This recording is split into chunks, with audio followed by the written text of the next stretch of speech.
আমরা এই জুলাই বিপ্লবে প্রত্যেকে এখানে যারা আছে আমরা রাস্তায় নেমেছিলাম, আমরা জাস্টিসের পক্ষে কথা বলেছি, সকল জুলুমের বিরুদ্ধে কথা বলেছি এবং আমরা ইনসাফের পক্ষে কথা বলেছি। আমাদের শহীদরা এই বিপ্লবে আমাদেরকে রাস্তা দেখিয়েছে, তাদের আত্মত্যাগের মাধ্যমে আজকে আমরা ফ্যাসিবাদ মুক্ত বাংলাদেশ পেয়েছি। আমাদের এই বিপ্লবের যে স্বপ্ন ছিল একটা বৈষম্যহীন ইনসাফ ভিত্তিক বাংলাদেশ বিনির্মাণ করা, আজকে 1 বছর হয়ে গেল, আমাদের ছাত্র সংসদ নির্বাচনগুলো হলো, কিন্তু আমাদের রাষ্ট্রের যে ফ্যাসিবাদী ব্যবস্থা বিলোপ করার জন্য যেভাবে রেডিক্যাল চেঞ্জ দরকার ছিল, এখন পর্যন্ত সেই রেডিক্যাল চেঞ্জ হয় নাই। এখনও ফ্যাসিবাদের দোসররা বিশ্ববিদ্যালয়ের প্রশাসনের মধ্যে বসে আছে, এখনও ফ্যাসিবাদের দোসররা রাষ্ট্রের বিভিন্ন কাঠামোতে বসে আছে, এখনও ফ্যাসিবাদের দোসররা বিভিন্ন জায়গায় বসে ষড়যন্ত্র এবং চক্রান্ত করছে। যে খুনি হাসিনা এবং তার দোসররা গত 16 বছর বাংলাদেশে ফ্যাসিবাদ কায়েম করেছে, এই জুলাইয়ে আমাদের ভাই বোনদের উপর গণহত্যা এবং শিশু হত্যা করেছে, সেই খুনি হাসিনার প্রশ্নে আমাদের সবাইকে এক থাকতে হবে। খুনি হাসিনার বিচারের প্রশ্নে আমাদের সবাইকে এক থাকতে হবে। আমাদের অন্তর্বর্তীকালীন সরকারকে আমরা অনুরোধ করছি, আপনারা এই খুনি হাসিনার বিচার এবং সকল ফ্যাসিবাদের যারা পৃষ্ঠপোষক ছিল তাদের দৃষ্টান্তমূলক বিচারের আওতায় নিয়ে আসেন। আমরা অন্তর্বর্তীকালীন সরকার একই সাথে আন্তর্জাতিক অপরাধ ট্রাইব্যুনালকে অনুরোধ করব, সকল ফ্যাসিবাদের দোসরদেরকে খুনি হাসিনাকে দেশে নিয়ে এসে তাকে ফাঁসির কাস্টে ঝুলাইতে হবে। খুনি হাসিনার এবং দোসর নিষিদ্ধ ঘোষিত ছাত্রলীগ, যুবলীগ, আওয়ামী লীগ, তাদের এই বাংলাদেশে রাজনীতি করার কোনো অধিকার নাই। তারা হলো সন্ত্রাসী দল, তারা লাশতন্ত্র কায়েম করার মাধ্যমে বাংলাদেশের সকল সম্ভাবনাকে নষ্ট করেছে। এই বাংলাদেশের হাজার হাজার কোটি টাকা তারা লোপাট করে বাংলাদেশের অর্থনীতিকে ধ্বংস করেছে। আমাদের যেই এদেশের যে সংস্কৃতি, আমাদের এই দেশের যে শিক্ষা ব্যবস্থা, সেই শিক্ষা ব্যবস্থাকে ধ্বংস করেছে। আমাদের এই দেশের যেই ঐক্যবদ্ধতা, যে রাজনৈতিক সংস্কৃতি, সেই রাজনৈতিক সংস্কৃতি ধ্বংস করেছে। সুতরাং এই আওয়ামী লীগ, খুনি হাসিনা এবং তার সকল দোসরদেরকে এদেশের মাটিতে বিচারের আওতায় নিয়ে আসতে হবে। এবং একই সাথে জুলাইয়ের শহীদদের যে আকাঙ্ক্ষা, তাদের যে স্বপ্ন বৈষম্যহীন ইনসাফ ভিত্তিক বাংলাদেশ বিনির্মাণ করা, সেই বাংলাদেশ বিনির্মাণ করার জন্য আমাদের সবাইকে ঐক্যবদ্ধভাবে আমাদের প্রতিবাদ, আমাদের প্রতিরোধ, আমাদের লড়াই সংগ্রাম জারি রাখতে হবে। বাংলাদেশের কোনো প্রান্তে কেউ যদি জুলুমের শিকার হয়, তাহলে আমাদের এই জাহাঙ্গীরনগর বিশ্ববিদ্যালয়ে আমরা যারা শিক্ষার্থীরা আছি এবং বাংলাদেশে আমরা বিশ্ববিদ্যালয় বিভিন্ন প্রতিষ্ঠানে যারা শিক্ষার্থীরা আছি, সেই শিক্ষার্থীদেরকে জাস্টিসের পক্ষে, ইনসাফের পক্ষে আমাদের প্রতিবাদ প্রতিরোধ জারি রাখতে হবে। এবং আমরা আশা রাখছি এভাবে যদি আমরা আমাদের প্রতিবাদ প্রতিরোধ জারি রাখতে পারি, আমরা যদি সত্যের উপর অটল থাকতে পারি, আমাদের এই জুলাইয়ের মাধ্যমে যেই প্রজন্ম তৈরি হয়েছে, সেই প্রজন্মই আগামীর বাংলাদেশের নেতৃত্ব দিবে এবং এই প্রজন্মই সারা বিশ্বব্যাপী তারা নেতৃত্ব দিবে ইনশাআল্লাহ। বিগত ফ্যাসিবাদী আমল কেমন ছিল, এই যে ক্যাম্পাসে আজকে আমরা নবীনবরণ করছি, এই ক্যাম্পাসের সবচেয়ে বেশি জুলুমের শিকার ছিল বাংলা ইসলামী ছাত্র শিবির। ইসলামী ছাত্র শিবিরের উপর ইতিহাসের সবচেয়ে বর্বরচিত নির্যাতন নিষ্পেষণ করা হয়েছে। খুনি হাসিনা এবং তার দোসররা যখন এই দেশে ক্ষমতায় আসে, এরপরে বাংলাদেশের প্রতিটি ক্যাম্পাসগুলোকে এক একটা কনসেন্ট্রেশন ক্যাম্প বানিয়েছিল। শিক্ষার্থীদের উপর গণরম গ্যাসরুম কালচার, র্যাগিং কালচারের মাধ্যমে তাদের সকল মানবাধিকারকে হরণ করেছিল। আমাদের রাজশাহী বিশ্ববিদ্যালয়ে ইসলামী ছাত্র শিবিরের সেক্রেটারি নোমানী ভাইকে দিনে দুপুর করা হয়েছিল। চট্টগ্রাম বিশ্ববিদ্যালয়ে মুজাহিদ ভাইকে, মাসুম ভাইকে, সাকিব ভাইকে দিনে দুপুরে কবি হত্যা করেছে। এবং আমাদের ইসলামী বিশ্ববিদ্যালয়ের ওয়ালিউল্লাহ আল মুকাদ্দিসকে গুম করে নিয়েছে। এখন পর্যন্ত আমরা জানি না তারা কোথায় আছে। এইভাবে আমরা যদি দেখি ঢাকা বিশ্ববিদ্যালয়ের প্রতিটি হলে হলে, জাহাঙ্গীরনগর বিশ্ববিদ্যালয়ের প্রতিটি হলে হলে নামাজ পড়ার কারণে, কোরআন পড়ার কারণে, ভালো কথা বলার কারণে ছাত্রলীগের সন্ত্রাসীরা এবং খুনি হাসিনার পেটোয়া বাহিনী এবং তার প্রশাসন আমাদের ভাইদের উপর, বোনদের উপর নির্মম নির্যাতন নিষ্পেষণ জুলুম করেছে। এবং এই জুলুম নির্যাতন নিষ্পেষণের রিপোর্ট আপনারা দেখতে পেয়েছেন। সম্প্রতি গুম কমিশনের একটি রিপোর্ট পাবলিশ হয়েছে, সেখানে দেখানো হয়েছে একক ছাত্র সংগঠন হিসাবে সবচেয়ে বেশি জুলুমের শিকার হয়েছে বাংলা ইসলামী ছাত্র শিবির। 31% গুমের শিকার বাংলা ইসলামী ছাত্র শিবিরের জনশক্তিরা। এইভাবে আমরা প্রতিটি ক্যাম্পাসে ক্যাম্পাসে শিক্ষার্থীদের উপর নির্যাতন, নিষ্পেষণ, নিপীড়নের গল্পগুলো আমরা দেখেছি, র্যাগিংয়ের গল্পগুলো আমরা দেখেছি। হাজারো শিক্ষার্থীদের তাদের ক্যারিয়ারকে ধ্বংস করে দেওয়া হয়েছে শুধু পরিচয়ের কারণে। অনার্স এবং মাস্টার্সে প্রথম হওয়ার কারণে, হওয়ার পরও তাদেরকে বিশ্ববিদ্যালয়ের শিক্ষক হিসাবে নেওয়া হয় নাই, তাদেরকে নির্মম নির্যাতন করা হয়েছে। তাদেরকে তাদের ছাত্রত্ব জীবন শেষ করতে দেওয়া হয় নাই। আজকে জুলাই বিপ্লবের মাধ্যমে আমাদের শহীদ আবু সাঈদ, শহীদ ওয়াসিম, শহীদ শান্ত, শহীদ আলী রায়হান এবং রিয়া গুপ্তের আত্মত্যাগের মাধ্যমে আজকে আমরা নতুন বাংলাদেশ পেয়েছি। আজকে জুলাইয়ের মাধ্যমে বাংলাদেশের প্রতিটি ক্যাম্পাস গণরুম এবং গ্যাস রুম কালচার মুক্ত হয়েছে এবং আজকে বাংলাদেশের প্রতিটি ক্যাম্পাস র্যাগিং মুক্ত হয়েছে। আমরা সেই কারণে আজকে যে নতুন পরিবেশ পেয়েছি, সেই নতুন পরিবেশ ধরে রাখার দায়িত্ব হচ্ছে আমরা যারা নবীন শিক্ষার্থী আছি আপনাদের। আমরা কি পারবো? ইনশাআল্লাহ, ইনশাআল্লাহ সেই দায়িত্ব আমরা আপনাদের উপর দিয়ে গেলাম। আমরা যদি শহীদ আবু সাঈদ যেভাবে তার দুই হাতকে প্রসারিত করে অন্যায়ের বিরুদ্ধে প্রতিবাদ করেছিল, সত্যের পক্ষে ছিল, ইনসাফের পক্ষে ছিল, সেভাবে যদি আমরা সবসময় সত্যের পক্ষে অটল থাকতে পারি, ইনসাফের পক্ষে থাকতে পারি, তাহলে অবশ্যই বিজয় আসবে ইনশাআল্লাহ। কেউ কখনো জালেম হয়ে উঠতে পারবে না। তো আমি আপনাদেরকে অনুরোধ করব, শহীদ আবু সাঈদের মতো আমরা যেন আমাদের লড়াই, আমাদের প্রতিবাদ জারি রাখি। দ্বিতীয়ত আমি আপনাদেরকে অনুরোধ করব, আমরা যারা বিশ্ববিদ্যালয়ের শিক্ষার্থীরা আছি, জাহাঙ্গীরনগর বিশ্ববিদ্যালয়ে আমরা যারা শিক্ষার্থীরা আছি, আমাদেরকে সারা বিশ্বে নেতৃত্ব দেওয়ার মতো আমাদেরকে যোগ্য হয়ে উঠতে হবে এবং সারা বিশ্বের যে মজলুমরা আছে সেই মজলুমদের জন্য আমাদের যেন হৃদয়ে কান্না কাজ করে, তাদের জন্য যেন আমরা অ্যাক্টিভিজম করি। আমরা শুধুমাত্র যেন আমাদের দেশের জন্য অ্যাক্টিভিজম না করি। আমরা দেখতে পাই, একই সাথে আমি আপনাদেরকে অনুরোধ করবো, আমরা যারা বিশ্ববিদ্যালয়ের শিক্ষার্থীরা আছি আমাদের ক্যারিয়ার ডিজাইন এখন থেকে করতে হবে। আমরা প্রথম বর্ষ থেকে যেন আমাদের বর্ষভিত্তিক পরিকল্পনা থাকে এবং একই সাথে আমাদের জীবনের পারপাসটা ঠিক রাখতে হবে। আমাদের জীবনের পারপাসটা যেন এমন না হয় যে আমি একটা চাকরি করলাম অথবা আমি একটু সুখে শান্তিতে থাকলাম, একটা হ্যাপি লাইফ লিড করলাম। এই হ্যাপি লাইফ লিড করা জীবনের পারপাস হতে পারে না। আমার জীবনের পারপাস হবে এই অঞ্চলের মানুষের মুক্তির জন্য লড়াই করা, সংগ্রাম করা, যেটা আমাদের শহীদরা করেছে।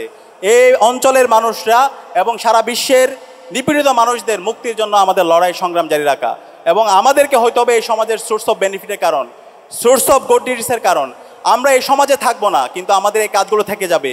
আমরা এই ক্যাম্পাসে থাকবো না কিন্তু আমাদের ভালো কাজগুলো থেকে যাবে।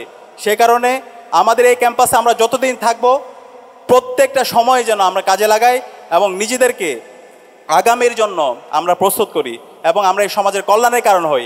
আমরা বিগত ফেস্টিভালে আমরা দেখতে পেয়েছি আমাদের এই ক্যাম্পাসেরই অসংখ্য শিক্ষার্থীরা তারা অনেক ভালো ভালো কেরিয়ার করেছে, তারা বিশ্ববিদ্যালয়ের শিক্ষক হয়েছে, তারা সরকারি আমলা হয়েছে, তারা রাজনীতিবিদ হয়েছে, বড় বড় রাজনৈতিক দলের নেতা হয়েছে, কিন্তু সমাজের কল্যাণের কারণ হতে পারেনি, সমাজের অভিশাপের কারণ হয়েছে।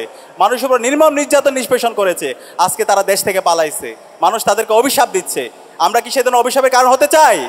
হতে চাই না। আমরা সমাজের কল্যাণের কারণ হতে চাই। পক্ষান্তর আমরা দেখতে পাই অসংখ্য মানুষদেরকে বিচারিক হত্যাকাণ্ডের মাধ্যমে তাদেরকে হত্যা করা হয়েছে। আপনারা জানেন ইসলামী ছাত্র শিবিরের প্রতিষ্ঠাকালীন সভাপতি, যার হাত ধরে ইসলামী ছাত্র শিবির প্রতিষ্ঠা হয়েছে, শহীদ মীর কাশেম আলী, সারাটা জীবন সমাজের জন্য কাজ করে গিয়েছেন, কল্যাণের জন্য কাজ করে গিয়েছেন, সমাজের সোর্স অফ বেনিফিটের কারণ হয়েছেন। বাংলাদেশে আজকের অসংখ্য প্রতিষ্ঠান তার হাত ধরে তৈরি হয়েছে। এই যে ইবনে সিনা, ইসলামী ব্যাংক, এই সবগুলো তাদের হাত ধরে তৈরি হয়েছে। এবং আজকে বাংলাদেশের যেই প্রাইভেট যে প্রতিষ্ঠানগুলো আছে সেই প্রতিষ্ঠানগুলো এক্সপ্লোর করার ক্ষেত্রে ওনার অন্যতম অবদান আছে। মিডিয়া সেক্টরে ওনার গুরুত্বপূর্ণ অবদান আছে এবং সারা বিশ্বব্যাপী তারা নেতৃত্ব দিয়েছে। সেই ধরনের সমাজের কল্যাণময় মানুষ আমাদেরকে হইতে হবে। আমাদের এক একজন মীর কাশেম আলী দরকার, আমাদের মাহমুদুর রহমান আমার দেশ পত্রিকার সম্পাদক, তাদের মতো আমাদের সাহসী সাংবাদিক দরকার এবং আমাদের আজকে এখানে ইলিয়াস মোল্লা স্যার আছে, তাদের মতো আমাদের প্রতিবাদী মানুষ দরকার, যারা সবসময় সত্যের পথে অটল থাকবে, সকল অন্যায়ের বিরুদ্ধে যারা প্রতিবাদ করবে। আমরা যদি সেই ধরনের অন্যায়ের বিরুদ্ধে প্রতিবাদ জারি রাখতে পারি, নিজেদের সততা এবং দক্ষতার মাধ্যমে আগামীর জন্য আমরা যদি নিজেদেরকে প্রস্তুত করতে পারি, তাহলে আমরাই আগামীর বাংলাদেশের নেতৃত্ব দিব। শুধু বাংলাদেশ না, আমরা সারা বিশ্বব্যাপী আমরা নেতৃত্ব দিব ইনশাল্লাহ। এবং একই সাথে আমাদেরকে স্পিরিচুয়ালিটি এবং মডার্নিটির মধ্যে আমাদের সমন্বয় করতে হবে। আমরা দেখতে পাই যারা অনেক বেশি মডার্ন তাদের স্পিরিচুয়ালিটির মধ্যে ঘাটতি থাকে। আধ্যাত্মিকতা ছাড়া আপনি অনেক বেশি আগাইতে পারবেন না, আপনি যেই ধর্মের হোক না কেন। এই আধ্যাত্মিকতা আপনার মনের মধ্যে মেন্টাল স্যাটিসফ্যাকশন দিবে, প্রশান্তি পাবেন। সে কারণে আমি আপনাদেরকে বলবো, যারা আমরা মুসলমানরা আছি, আমাদের আল্লাহর সাথে সম্পর্কের জায়গাটা যেন সবচেয়ে শক্তিশালী হয়। আমরা দিনে 5 ওয়াক্ত নামাজ এবং আমাদের কোরআন এবং হাদিসের জন্য অধ্যয়নটা আমাদের রেগুলার থাকে। আপনি যখন সকালে ফজরের নামাজ দিয়ে আপনার দিনটা শুরু করবেন এবং একটু কোরআন অধ্যয়ন করবেন এবং হাদিস অধ্যয়ন করবেন, দেখবেন যে আপনার দিনটা অনেক প্রশান্তিময় হয়ে উঠবে। দিনে যখন 5 ওয়াক্ত নামাজ পড়বেন, এই নামাজের মাধ্যমে আপনি প্রশান্তি পাবেন। যখন আপনি আল্লাহর কাছে, আপনার সৃষ্টিকর্তার কাছে চাইবেন, সৃষ্টিকর্তা আপনাকে এত বেশি দিবে আপনি কল্পনা করতে পারবেন না। আমরা অন্য ধর্মাবলম্বী যারা আছি, আমাদের অন্যান্য ধর্মের যে প্র্যাকটিস, যে ভ্যালুস, যে নর্মসগুলো আছে, যে প্র্যাকটিসগুলো আছে, সেগুলো যেন আমরা চর্চা করি। সেই চর্চা দেখবেন যে আপনাকে অনেক প্রশান্তি দিবে, আপনাকে অনেক উঁচুতে নিয়ে যাবে। তো আমি অনুরোধ করবো আপনাদেরকে এই আধ্যাত্মিক জায়গায় এবং ভালো সার্কেলের জায়গায় আমরা যেন নিজেদেরকে নজর দিই। একই সাথে সমসাময়িক যে জ্ঞান, রাজনীতি, অর্থনীতি, সমাজনীতি, সারা বিশ্ব সম্পর্কে জানার জন্য আপনাকে প্রচুর পাঠচক্র করতে হবে। বিশ্ববিদ্যালয় এই জায়গায় হচ্ছে জ্ঞান উৎপাদনের জায়গা, নিজেদের মধ্যে জ্ঞান চর্চার জায়গা, জ্ঞানের প্রতি আগ্রহ তৈরি করে দেওয়ার জায়গা। তো সেই জন্য আপনার ভালো সার্কেল দরকার, ভালো কিছু মেন্টর দরকার। এবং আমি মনে করি বাংলা ইসলামী ছাত্র শিবির একটা ওয়ান্ডারফুল অর্গানাইজেশন, সেই মেন্টর আপনাকে উপহার দেওয়ার জন্য, আপনি এই দুনিয়ার বুকে একজন ভালো মানুষ হওয়ার জন্য এবং নিজের ক্যারিয়ার ডেভেলপমেন্ট করার জন্য, নিজেকে প্রস্তুত করার জন্য আপনার এই মেন্টর আপনাকে গাইড করবে, আপনাকে সার্বিকভাবে আপনাকে পাশে থাকবে।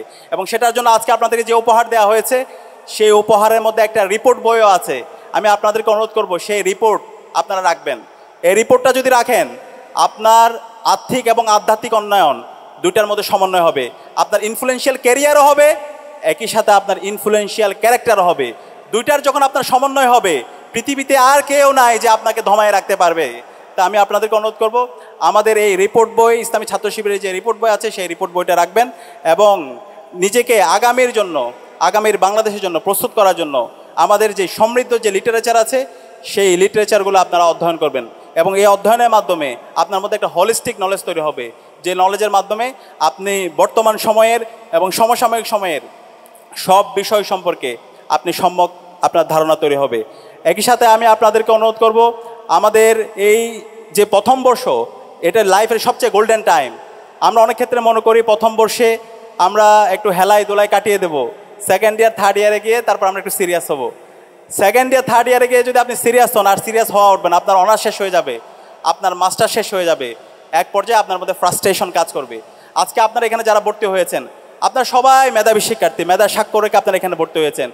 আপনাকে নিয়ে আপনার আব্বা আম্মা শুধু স্বপ্ন দেখে না, আপনার আত্মীয় স্বজন শুধু আপনাকে নিয়ে স্বপ্ন দেখে না, আপনার পুরো জেলা আপনাকে নিয়ে স্বপ্ন দেখে। তো এই স্বপ্নগুলো যদি বাস্তবায়ন করতে চান, তাহলে প্রথম বর্ষ থেকেই আপনাদেরকে সিরিয়াসলি পড়াশোনা করতে হবে, আপনাদের পড়াশোনার মধ্যে কনসিস্টেন্সি থাকতে হবে। সেই কারণে আমি আপনাদেরকে অনুরোধ করবো, আপনাদের বর্ষভিত্তিক যেন পরিকল্পনা থাকে। প্রথম বর্ষে আপনি যেই ডিপার্টমেন্টে আছেন, সেই ডিপার্টমেন্টে যেন আপনার একটা ভালো রেজাল্ট থাকে, এক্সিলেন্ট যেন একটা রেজাল্ট থাকে। আপনার যে ডিপার্টমেন্টে পড়াশোনা করেন, সেই ডিপার্টমেন্ট সম্পর্কে যেন আপনার ভালো একটা নলেজ থাকে, ক্লিয়ার একটা আন্ডারস্ট্যান্ডিং থাকে, সে জায়গায় আমি আপনাদেরকে অনুরোধ করব। একই সাথে আপনার ভালো রেজাল্টের পাশাপাশি বিভিন্ন কোকারিকুলাম অ্যাক্টিভিটির সাথে এঙ্গেজ হওয়া। আপনাদের জাহাঙ্গীরনগর বিশ্ববিদ্যালয়ে অনেকগুলো সামাজিক সংগঠন আছে, সেই সংগঠনগুলোর সাথে আপনি এঙ্গেজ হতে পারেন। যখন আপনি এঙ্গেজ হবেন, তখন আপনার স্কিলগত জায়গায় রেগুলার ডেভেলপমেন্ট হবে। আপনি জানবেন কীভাবে কাজ করতে হয়, কীভাবে একসাথে কাজ করতে হয়, কীভাবে বৈচিত্র্যের মধ্যে কাজ করতে হয়। দ্বিতীয় বর্ষে গিয়ে সবচেয়ে ভালো হয় আপনার এই একাডেমিক এক্সেলেন্সি, একই সাথে হচ্ছে আপনার কোকারিকুলাম অ্যাক্টিভিটিসের পাশাপাশি যদি আপনি একটা এক্সট্রা ল্যাঙ্গুয়েজ শিখতে পারেন। বর্তমান বিশ্বে যে যত বেশি ল্যাঙ্গুয়েজ জানে তার তত বেশি দাম। তো এই যে এক্সট্রা ল্যাঙ্গুয়েজ, সেটা অনেকগুলো ইনস্টিটিউট আছে, সেই ইনস্টিটিউট থেকে আপনি চায়না শিখতে পারেন, আপনি ফ্রেঞ্চ শিখতে পারেন, জাপানি শিখতে পারেন, ইংলিশ শিখতে পারেন, অ্যারাবিক শিখতে পারেন। যেই ভাষা শিখেন না কেন, একটা ভাষা যদি জানেন, একই সাথে যদি আপনার এই এক্সেলেন্সি থাকে, তাহলে দেখবেন যে আপনার ক্যারিয়ার নিয়ে, আপনার চাকরি বাকরি নিয়ে আপনাকে আর ভাবতে হবে না, আপনাকে চাকরি দেওয়ার জন্য সবাই ঘুরবে। থার্ড ইয়ারে গিয়ে যদি আপনি আপনার এই রেজাল্টের পাশাপাশি, আপনার একটা এক্সট্রা ল্যাঙ্গুয়েজ জানার পাশাপাশি আপনি যদি আইএলসের প্রস্তুতি নিতে পারেন অথবা জিআরইর প্রস্তুতি নিলেন, সেটা আপনি দেশের বাইরে যান আর না যান, কিন্তু এই প্রস্তুতিটা যদি আপনি নিয়ে রাখেন, তাহলে দেখবেন যে আপনার কনফিডেন্সটা অনেক উপরে চলে যাবে এবং আপনি সামগ্রিকভাবে আপনি আগামীর জন্য প্রস্তুতি হতে পারবেন। এর পাশাপাশি ফোর্থ ইয়ার মাস্টার আমাদের যাদের বিসিএস কেন্দ্রিক টার্গেট, আমরা অনেকে এখান থেকে ক্যাডার হব, সেই বিসিএস কেন্দ্রিক যদি আপনি প্রস্তুতি নিতে পারেন, তাহলে দেখবেন যে হচ্ছে আপনার অনার্স লাইফ শেষ। একই সাথে বাংলাদেশের যত কম্পিটিটিভ এক্সাম আছে, সকল এক্সামের জন্য আপনি প্রস্তুত। একই সাথে আপনি যদি দেশের বাইরেও যেতে চান, সে বাইরে যাওয়ার জন্য যত স্কিল দরকার, সেই স্কিলের জন্য আপনি প্রস্তুত। তাহলে একজন শিক্ষার্থী যদি প্রথম বর্ষ থেকে এইভাবে যদি সে নিজেকে প্রস্তুত করে, তার যে ডিপার্টমেন্ট, সেই ডিপার্টমেন্টে তার এক্সেলেন্সি আছে অথবা ডিপার্টমেন্ট সম্পর্কে তার ভালো ধারণা আছে, একই সাথে সে কোকারিকুলাম অ্যাক্টিভিটির সাথে এঙ্গেজ আছে, তার একটা ভালো সার্কেল আছে, তার একটা হলিস্টিক নলেজের সমন্বয় আছে, সে বিভিন্ন ধরনের পাঠচক্র, আলোচনা চক্রের সাথে সে এঙ্গেজ থাকে, সে এক্সট্রা ল্যাঙ্গুয়েজ জানে, সে আইএলসের জন্য সে তার প্রস্তুতি আছে, জিআরইর জন্য তার প্রস্তুতি আছে, একই সাথে সে 2 বছর ধরে বিসিএসের অথবা অন্যান্য কম্পিটিটিভ এক্সামের জন্য যদি সে প্রস্তুতি নেয়, তাহলে আপনি আমাকে বলেন বাংলাদেশে এমন কোনো জায়গা আছে যে তাকে চাকরি দিবে না, তাকে চাকরি দেওয়ার জন্য সবাই ঘুরবে। তো ওই ধরনের কম্পিটিটিভ ম্যান পাওয়ার তৈরি করাই হচ্ছে আমাদের বিশ্ববিদ্যালয়ের কাজ। তো আমি বিশ্বাস করি আমরা আমাদেরকে প্রথম বর্ষ থেকে এভাবে তৈরি করব, এবং এই তৈরি হওয়ার মাধ্যমে আমরা শুধু বাংলাদেশ না, আমরা সারা বিশ্বব্যাপী নেতৃত্ব দিব। আমরা অক্সফোর্ডের, ক্যামব্রিজ, হার্ভার্ড, এমআইটি ওই বিশ্ববিদ্যালয়ের শিক্ষার্থীরা যেভাবে সারা বিশ্বব্যাপী নেতৃত্ব দিবে, আমাদের এই জাহাঙ্গীরনগর বিশ্ববিদ্যালয়ের শিক্ষার্থীরা তার চাইতে ভালোভাবে সারা বিশ্বব্যাপী নেতৃত্ব দিবে। সেই নেতৃত্ব দেওয়ার জন্য আমাদেরকে আমাদের জ্ঞানগত জায়গায় উৎকর্ষতা দরকার, আমাদের পরিশ্রমী হইতে হবে, আমাদের সঠিক সময়ে সঠিক সিদ্ধান্ত নিতে হবে, এবং আমাদের সময়ানুবর্তিত থাকতে হবে। তা আমি বিশ্বাস করি সেই যাত্রায় আপনারা এখন থেকে শুরু করবেন, এখন থেকে আপনাদের সেই পরিকল্পিত সময় দানের মাধ্যমে আপনারা আগামীর বাংলাদেশের জন্য প্রস্তুতি নেবেন।